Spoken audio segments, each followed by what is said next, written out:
yoo sammuun garagalte gaafanne bool nama ijattiim namni halkan bade eessatti agarte osoo guyyaa taatee baramma warma dukkaana naannoo kana agartee isaan guutaan gabbaanii waan raabitanu abaloo gartee yoo itteen barsumaaf yooni nama halkan gartee jaartii tumee meeshaa caccabsee jawwaala caccabsee khee deeme akkam gootu kun nama bakkana jiru hin beeknu yoo makaanii yaane bilaa yaane amma wadinni innis rakkoon biraa takka irra gurra hara lamaan jechuudha isa kana barbaada waan kana hara mootummaatti illee dabarsine ismi jira amma ardaa jira kun bareeda kan hundatti illee dabarsineeti akka isaan illee بربادم السلام عليكم ورحمة الله وبركاته حورد في أجمع تتخنيا شمار كفوني كنت تتنقى حسني فجارة جرّك إنه أكما درود من ورداد ماشي كفامنا جرا أبراهيم إنكر جاي أكما نمر بنانة جبانين ناس روحي قولارتي رمودي في ديني خلاص بربادا وراني مفان فني خلاص أكيد تقول كاميرا هانيا جرا وانت خلاص كسيني تبرسودا كاميرا هاني تبني السلام عليكم ورحمة الله وبركاته هردوفتوتا أنا جالله إدو جرتنيتي نجيني خيني سمبرها جوجتشا إيجا أنا فان وجار رالي وردار بالبلاني قرتي إدو درما ولاني أما كان أمما لساني رادا جاي ماله أصدرو رفو أكاسيا وجران كوفا كوان كبا أصدفني تدا أنا في بيني اللي أسيد أبني isaan illee bakka eessa barbaanna waan juun gartee akkam taana waan juun isaaniin barbaada haye walitti dhufne gaanutis naafi biin illee amma wantana walitti dhufne jechuu xiqqoo dura hordoftoota keenya biin illee sheeticha san barbaada kutee sheetichi mana isaa dhaqee hordoftoota keenya gaa biin illee sheeka barbaada kutee jechuu duraan anammoo namoonni hedduun maaliif biraa deemta jettanii warri gartee bilbila na godhuu turtan wardaallee yuutuub ishee irratti dubbattee turte hangandina bilbileetumaan biraa deeme malee guyyaa lamaaf walakkaa akkana asumaan isa bira ture naafi biin illee wajjumas turree jechuu biin immoo sheeka laalii deem bakka isheen jiru san dhaqii fidiyyeetiin anilleen garteetti dubbadhee ergee akkasi kutee osoo sila Abrahaam waa takka illee isa mudanne manuma finne quraanatti qaraasifnaa jechuu barbaanneeti duraan. Isa mana jiru jechuudha. Isuma mana jiru nuti kaayega mijoon gartee qilleensa irratti waan san hojjettee agarre. Ilmi namaa kun beekadhu waan takka oguu shakkafirraa manatti qara'uunis bareedaadha. Sanii fi gartee nuufi biinummaan gartee wal mari'annee wardaallee gaafanneetuma. Inninis ka'ee sheeka barbaada kutee anammoo Abrahaam gaa haga sanitti jijjiirama tokkos hin qabu. Idaasoo wanni kun hin jiru. Eega milyoon bar waan gootee turre booda bar. Egaa namni kun ni shakkilee akkasitti gaa. Manuma kanattuu quraana qaraasifnenneeti. Quraana qaraasifnenneeti sheeka barbaada anis gara sheekaa dabarsa. Ani immoo galgala na bilbilaniitiin gaa gandarraa. Dumaashina kanatti haajaaf kutee dumaashii yaamee ganda kutettee illee dubbattee jeeti. Akkasumaan duuba amma isin duubaa ka'ee deemee jechuudha gamma Ibraahim kun. Duubaa ka'ee deemee waa takka raawwan qabnu. Halkan sa'aatii torbaaf walakkaatti hin dhaga'eerra. Dawwatee siimte jechuudha. Bilbilteen natti himte haa. Erganii biyya siimte moo ergattee haa? Ilaal inni baheeti. Turanna fakkaate akkaan viidiyoo si gaa eegas daawwaddetti sa'aatii jaatteetti. Sa'aatii jaatti mana irraa baheette ammoo tumuu fi darsa caccabsuu fi kana hunda eegas booda edaanuu baheeti turee ala kanaa fi kana deddeeme mana deebi'ee toora sa'a 9 fi 10 kana bariisaa tana agartee isaa mooraa tana keessa agartee rabshaa godhu agartee isiillee kaameeraa kaayyette kanatti himtetteen. Kaameeraa kaayyette hordoftoota kana keessa jiraa jettee viidiyoo sana hangaa gartee galgala kanaatti hin daawwanne jechuudha. Isumaan barbaada kutee waa bahee jennaan. Amma bakki takka boo magaalaa tana bakkiin silaa beeku. Namni kun beeku nama bira dhaqu qaba. Namni yoo maraatellee yoo waa ta'ellee namatti dhiyaatu bakka dur dhaqee yookaan nama biratti gartee abalfaa biraan dhaqabaloo mana beeknu kan gartee ijoollee saayibbootaa fi wajjin nama laaluudhaaf guyyaa jimmataatti wal bira dhaqaa oolu bakki takka irraa nafne bilbilli isaanii tokko irraa nafne. Karaa kanallee hin jiru. Hin jiru osoo jiraatee boo yaaqee alhamdulillah. Akkanuma nuti gogaa amantana yoo arabni kaan ka'ee dhihee guutummaa rakkoo biraa. Amma wooma sanii wanni nuti eegu jirummaa. Amma wanni nuti eegu wooma sanii jechuun namni bakka inni jiru kana waa barbaaduudhaaf nuti illee bakka inni dhaqu bakka inni duraa dhaqu. Takka ta'uudhaaf jirtu takka. Barbaanee dhabne.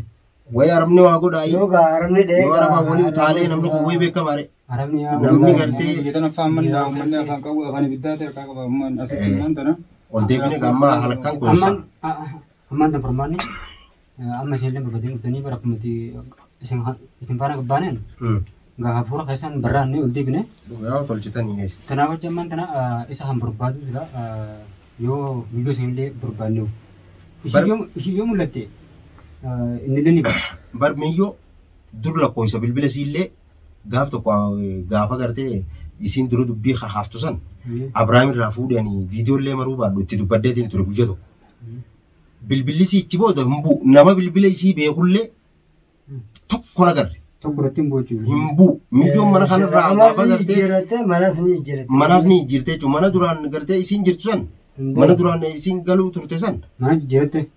Guyyaa irraatu yoo xiqqaate nam lama nam sadiitti gooneeti ijoollee garte yoo tooruma kana gartee namnummaan isii beekullee jiraate jennee namni illee bar toora san tattaa'u jira ijoolleen si galte magaalaa kana keessa bakkee nuti hin dhaqin hin jirtu akkam jettee yaaddaree nuti immoo wanni nuti sodaanne wayi arabni waa godhaa garte. Matana beekte duwwaan matana hasirii gosa arguu dandeenyu. Yoo isiin san qabamte jecha isa dandeenya. Dandeenya jechuudha. Akkamitti dandeenya? Amma furmaanuma karaa gabaabaa. Osoo namichi san ol bahee fuula isaa garree bar hanga fedhu tura malee. Numa bahaa bar gaafa san qabneetuma hawaasa Oromoo kanatti ichi garsiisuun kagarte kan nu godhu jiru jennee garsiisuun bar waa nama rakkisu. Nama fuulli isaatii fi qaamni guutuun hashaggiidha. Kan ammaas gulula gartee darsa keessa taa'ee girgiraa fi kuduraa achi shidu. Eessa beeyteet itti dhayita akkaatuma isiin itti dhayite sanuu amma silaa furmaanni miciyyoon san garte miciyyoon san rabbi ijaan nu garsiise yookaan Abrahaam nu harkatti deebise Abrahaam fayyuun nama dhibu. Fayyuun nama dhibu gaamaan nama dhaabati sibiila kun godhu wallaan giseen har'aan tan dhaga'u karaa hundiin jiru wallaahi tuman yeroo atillee mugorta akkamitti deewu isin biraa kutee jedhin giseen dhufu akkana dumaashin manan jiru itti beekte. Nama ifii taa'ee quraana qabu akkam goota fakkeenyaaf Abrahaam bara osoo gartee manarraan bahin dura ol ka'ee masgiida dhaqee salaatee deebi'ee waliin teenye jechuudha. Quraana qara'ee akkasitti hafayyaa qabuun ka'ee isaa moobaayila isaa lallaalu jiru. Niin deebi'a gantina bilbila sanillee irraa hin fuudhee. Bilbila irraa fuudheetiin dumaashitti gartee maaliif yoo itti bilbilte miyyoon san bilbiluma san irrattuu beekadhu waa dalagamuun mala ashakkiiti jaabeeyte. Ni dalagan jeetiin bilbila illee irraa fuudhee beeke. Bilbilli san kun oka dhukkaa'e kana ni daakee jechuudha. Caccabsee. Bilbila fuudheetiin dumaashii kanneen bireen fuudheetiin warda kanneen wardaan fuuteeti allaa waan bakka isiin keeysee fi akkatti fuudhe na dhibde. Wallahi wanni kun beekte wallahi dhalaan akka isaatan tuffatte malee dhiira akka isaan tuffatte malee namummaan karaa waan kana bakkatti godhu kun dhabamee jiru jechuudha namni. Kanaaf jecha waan kana yoo tarkaanfii fudhannee haala mootummaatis ta'u yoo jala yaa'anii jechuudha hasirii buusan sanis amma maal furmaanni Abrahaam argamee yoo ta'u amma wanni isin nu hojii gootan biiftuu yoo matanii nan jiru laal wanni isin nu hojii gootan tabiraa du'aayin hawaasa Oromoo nu bira jirti.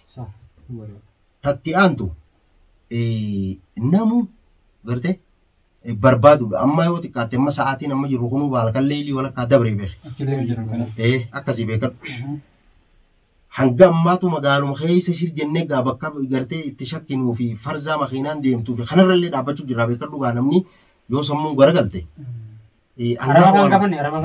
Gaafanne bool nama ijattiimu namni halkan bade eessatti agarte osoo guyyaa taatee baramma warma dukkaana naannoo kana agartee isaan guutaan gabbanii waan raabitanu abaloo gartee yoo ittiin barsumaaf himani.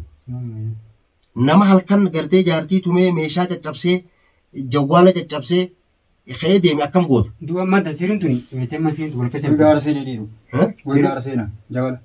Awwa maaliif beekna boleessa qiyyaatee silaa namni maraayee tokko beektaa gaa wanti akka janitti qilleensa gabba'uunis dhoorkaadhaa janii beera. Namni qilleensatti duraanumaa qilleensa gabba'uun dhoorkaadha. Maaliif qilleensa gabba'uutti dhiiftanii yoo amalli irratti gartee jijjiiramni jiraate akkas jedhan. Hangas jirrummoo hangaan bira jiru san osoo jijjiiramni jiraate wama fedheettaa haajaa fedheettaa malee biraawun ba'u laatanatti qollofeeti namatti aman. Ammaan tamiyyoos waan akkana gootee manallee ejjettee baddeefi sirriin tuullee wal keessatti yookaan sirriita hara ishee geessu. Suudaanitti isa nama jiru bakka isin deemte. Oguu kan laalle Suudaan fakkaata haayisan maaf Suudaan yennaa magaalaa tan keessa warri waan kana godhu gaa Suudaanuma dhageenye. Jiru gaa'ee namni keenyaa fi araballee waan takkaan dhageenyaan Suudaanumaan dhagee malee. Suudaanuma waa gara. Baddee.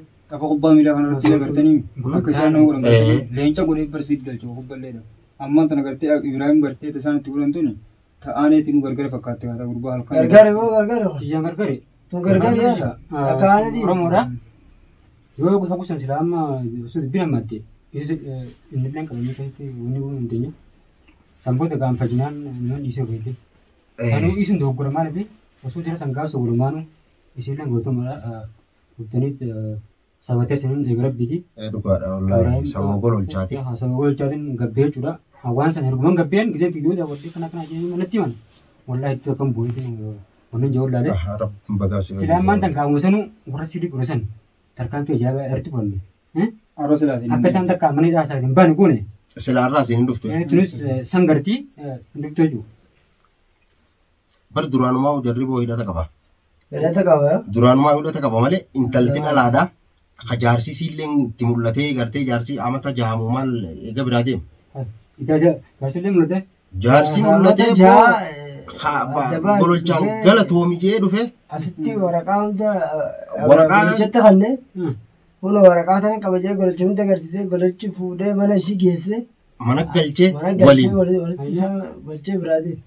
Sanootu isa jira inni wasan duuba. Isuma sanii hama marga. Amma isaa wariitee firra. Isa ariitee waraqaa sana hunda bakka isaan cirteera. Cirteera. Waraqaa Sanuu ishiin duraan si akkumatti jechuudha. Allu wallaahi foon. Fuutee malee bakka fuutee hoo. Ishii nama akka isaan qabdu. Nama akka isaan qabdu. Aboo silaa nama qabaattee Abiraam nu duratti dubbata ture dur gaafa gartee achi gubbaa jalqaba akkasii iyyuu ture san. Nama siitillee barbaadee dhabee jeetii. Yaa wani beekanii diree gololcha kun hin jarjaru. Biyyoon tun miskiina dhalaadha. Hin miidhu. Akkasiin godhattu kana jalan jiru jeeti harka irra qabee bira hokkote. Amma deebitee gaafa isa akkana gootee gaasiiriitti goote. amma karaa gabaabaa amma rabbi miidiyaa irraa iyyuu dhiibneetu. Bartaan ammee.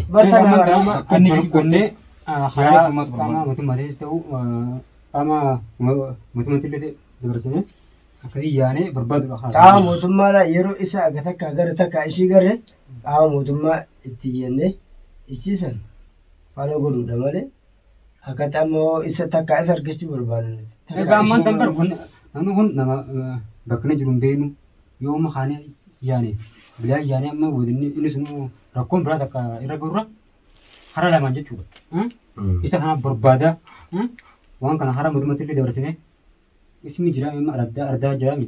Bareeda. Kan hundatti illee dabarsineeti akka isaan illee barbaadan goone yaane abbanna. Irra jirti wallahi. Inshallah rabbi haajuu. Awoo isin illee galatoomaadha namoonni hedduun ga'an ni arraa isin ollee guyyaa guutuu bakka tanaan dhufneni. Magaalaan tun irraa bakki takka nafne miilli kun deemuu hin danda'u wallahi dadhabbii gartee as deema achi deema nama kana haal si galte akkaan ta'u wallaalee beekadhu. Amma san keessa warriin gartee amma shabakaa yeroon seenu xiqqishoo dura. Mana san dhaqaatii gartee ilmaan sanitti ol deebi'ee waa godha nama akkasa kan kaayaa jenni beekadhu. Nama ulaa saasan. Egaa mana jaaluu qaba. Egaa ilmaan isaa kana ilmaan kana mana keessatti gartee dhiifteeti isiinis isa jala kutte isa barbaada yeroo daqiiqaa muraasa qofa ol deebitee ilmaan kana gartee qoonqoo waa gootee fi raffiftee biraa deemti bilbilaan quba qabu. Hiikaa. Oduma seenuu wallaallee buleessu du'auma caalaa du'aa fi gartee mallee isinilleen namoota biraallee dabalattanii buleessa gartee barbaadu bakka jirtanii nama iyyaafachuu gartee nama beeytanillee nama kana jettanii irra nu wayya malee furmaanni wallaahi rabbummaa yoo isa mul'ise qofa malee hin jiru. Akkasitti amma gurbaa firoomsiin tokko illee jira isa yaamne wajjin jechuudha qaama seeraa tokko hin beeka. Akkasitti gabaabne jechuudha yaanee yoo fala goone malee ammaan tana wallaahi rakkoo ajaa'ibaati. Akkasumatti hordoftoonni kan jedhan du'aa'ii gootii jiranii wallaahi du'aa'iitti jira wallaahi hawaasni Oromoo kun hanqara gartee nama cinaa dhaabbachuun gartee akka dararamuun waan guddaa. Nuti ammaan dambar waan biraa jechuudha rakkoo teenya waan biraati osoo kaameraa haannee mootu hin jirre rakkoo nama itti kan amma namti hangasa du'aan isaa qabantu jira harabbiin qulqulluu qabu harabbiin dhabuutu jira jechuudha. Kanaaf jecha du'aan isaanii qalabuun Gabalamti booni gabalamti wallahi. Gabalamti shaarra. Gabalamti shaarra taala. Nagrabiti abdii boye. Inshallah waatu numa fayyite. Numa fayyite wallahi inshallah. Waati fayyite numa fayyite. Wallahi barra wallahi rabbi mare. Rabbi nu amul inshallah. Intalti bakka jirtu dhaadanna jirti. Mootummaa tana taatee shabakaa biyya tanaa qaxin goonu. Ammallee ishiin viidiyoo galakkisu jirti. Viidiyoo galakkisu jirti gaa. Bira jirti wammaar. Abrahaimii mootiiti gola aartidha ati faanni yoonin nadhaadachuu jirti udaas nyaachisanii jirtiin maraachitee maraachuu haas qotee udaa yoo isin nyaachisanii dhaadannoo bira jirti tatiyyaa nagaa naafisii waan waliin qabnu qabnu gartee tatanaa qilleensarra taa'ee waa isii hin dubbadhu insha Allah qilleensarra taa'ee ta'isii waaniin uuma feetee waa jettu. Dubbatasuma qilleensarratti isii hojii dubbii godhine hanga biraan kana bakka itti godhutti akkasi. Amman tana laal osoo kunis hara sheekaan deemne amman tana tashakaa achi deemne. Shayini insha Allah barabti. Daballee barjaa'ee shayini dhufa. Bakka dalagaa isaa jira hayyama kadhatee gaa guyyaa tokkoo filama bakki inni dalaguus fagoo gaanii beeytanii mire. Fagoo amma biiniin warra isaa bira dhaqeeti bakka dalagaa jira akkana janiini. Anillee anfuutuma leen dhufiniin jeenillee beeyta. Itti bilbileellee dubbisee niin dhufaa inshallah yoo rabbi jeen dhufuuf ta'aninis. Ni dhufaa gaa. Rabbi nama mul'istu. Tanuma fardii Fardiin nama mana biraa bara. Namni harayyuu. Facaanii garteen isa ammaan tana fagoorraa dhufnee makiina harkaa dhufnee rakkoon qabu. Suuraa isaatillee gartee ni barbaannutti magaalaa gartee bakka jiru. Namni godhachaa beekni hin jiru magaalaa sanaa keessa waan ta'eef. Namni beekamuu iyyaa. Rabbi nu haa mul'isu caalaa isin barbaannetu bakka jiru faffacaadha. Isinillee tetteenyee daawwachuun duratti daruuraa barbaannee agarsiisu bareedudha. Akkam isheenis iyyoo waa fallaalu. Sun borruma rabbitti amane.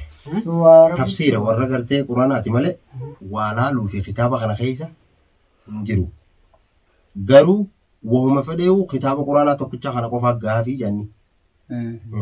Gaafa gartee sitti finnusaniis kitaabuma quraanaati qabatee dhufe beekee wanni kana caalaa hin jirtu quraanumaan dhufe. Rabbi umrii isaa adeereessu. Qabaachuun gaariidha. Aboo wallahi tun gaabarra maqaan balleessitee bir yerummaa keenya wanni godhe. Takkanatti dhaggeeffattoota keenya wallahi innoo ammaan tana gola aartii Oromootii fi diiniin ammaan tana dhufanii. Tanaaf jecha immoo waan kana teenyee hin haasofnu yaani barbaannaa karaa hundaanuu amma nama qophii teenyetti dhufaan turaan hin jira.